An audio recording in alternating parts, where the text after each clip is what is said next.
North সিকিমের দুটি ছোট্ট প্রত্যন্ত পাহাড়ি গ্রাম লাচেন এবং লাচুং, যেখানে সন্ধ্যে 6টার পর পথ চলতে মানুষের ভিড় আর চোখে পড়ে না। চোখে পড়ে না রাস্তার দুধারে কোনো লাইট পোস্ট কিংবা এক চিলতে আলো।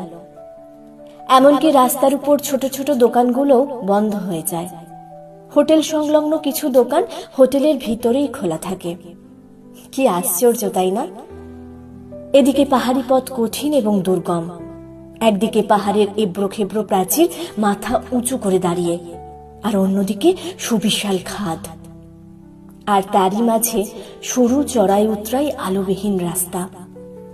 কোথাও কোথাও ঝর্ণার জল রাস্তাকে কাঁদিয়ে কর্দমাক্ত করে রেখেছে। মাঝে মাঝে গাড়িতে বসেই বুক কেঁপে উঠেছে। অথচ এই পাহাড়ি পথ ড্রাইভার দাদাদের কাছে বন্ধুর মতো।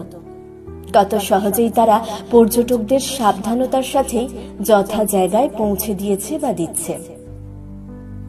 ছোট্ট দুটি গ্রামের জীবনযাত্রার মান উন্নত নয়, তেমনি খাদ্য সংকট। মাছ এখানে পাওয়াই যায় না, ডিম আর মাংস অমূল্য। তাও খাবার এতই লিমিটেড হয় যে কেউ কারোর ইচ্ছে মতন খাবার খেতে পারে না। তবুও তাদের চোখে মুখে আক্ষেপ নেই, আছে শুধু সন্তুষ্টি। এক মুখ হাসি নিয়ে পর্যটকদের সাথে কি অমায়িক ব্যবহার করে যান। নিজেদের দুঃখ লুকিয়ে রাখতে ওনারা যে কতটা পারদর্শী ওনাদের আচরণে বোঝা যায়। পাহাড়ি মানুষগুলো ভারী সহজ সরল ও শান্ত প্রকৃতির হয়।